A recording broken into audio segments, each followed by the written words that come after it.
Hello, and thank you for joining me for this dose of virtual vitamin Z.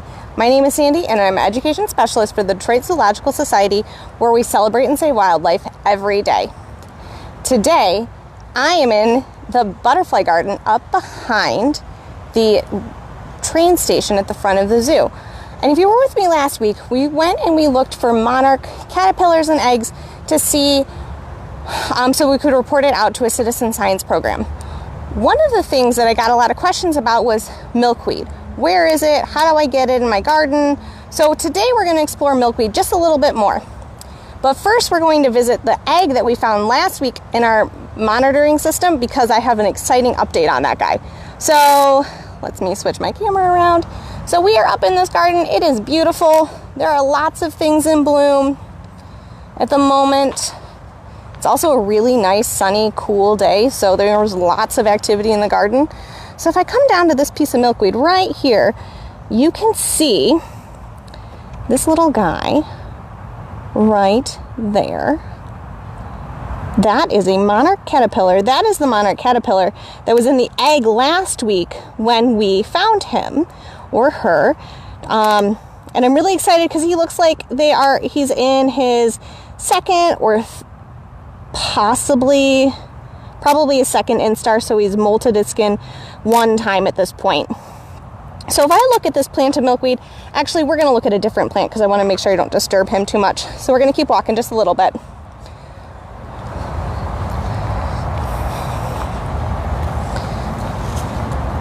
There's some milkweed right here that we can look at. So if you're trying to identify milkweed plants in your garden, you can pick it out because it has these big broad leaves. And this is common milkweed, so this milkweed is a little bit different than what you might find in your garden centers. But this milkweed has big broad leaves. When you touch it, it has kind of a silky, smooth feel to it. And if you break one of the leaves, like you see this leaf is broken here, it has this white milky substance that comes out. And that's where the plant gets its name from, is milkweed, because it has this white milky substance. Now, if you are checking to see if it has that white milky substance, you don't want to get it in your eyes. So don't touch it and then get it in your eyes. So make sure you wash your hands really quickly afterwards. If ingested in large amounts, milkweed is not good for you. So we don't want to try to eat it. So if we're trying to figure out if a plant is a piece of milkweed, another way to tell with common milkweed is the leaves are across from each other on the stem.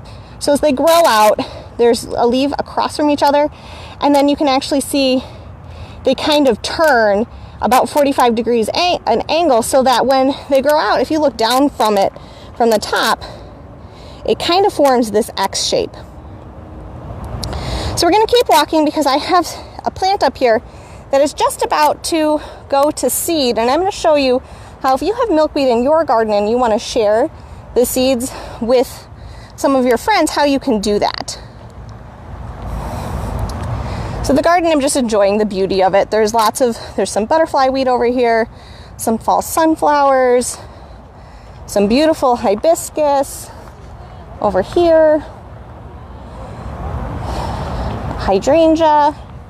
And by having all of these flowers here, it helps promote pollinators to come into the garden and for the monarchs to lay their eggs on the milkweed, as well as pollinate the flowers. And that brings us to this plant right here. So this piece of milkweed, again, you can check. It's got the kind of broad, fuzzy leaves, and the leaves come out from the stem opposite of each other.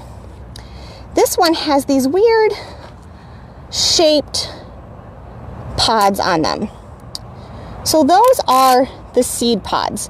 So what happens with a milkweed plant is that when it flowers, the flower needs to be pollinated, and once the flower has been pollinated, the plant goes into making seed pods. So it focuses all of its energy on making these seed pods. And as the seed pod develops, they get a little bit bigger, they become a little bit more brown, and then they break open. And the milkweed seeds are these fuzzy white fluff that kind of carries around, and there's a brown seed at the bottom of it. Now, if you have milkweed that you want to capture those seeds so that you can plant them elsewhere, What you can do is you can wait until just before this pod gets brown, and you can put a little bit of a rubber band or a twist tie or something on it to help keep the seed pod together so that it doesn't break open. So then when it's brown and it's kind of falling off, you can take that seed pod and you can put it through a cold soak, meaning putting it in a container in your refrigerator for the winter, and then when it's spring you can plant it in the garden or share it with your friends. So you may see there's actually lots of seed pods on this plant, and I'm really excited about gathering some seeds so that I can share them with my friends.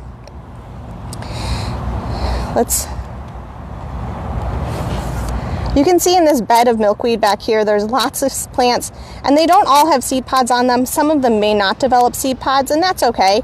But if they do have seed pods, you can go ahead and put a little band around it so that you can capture those seeds later.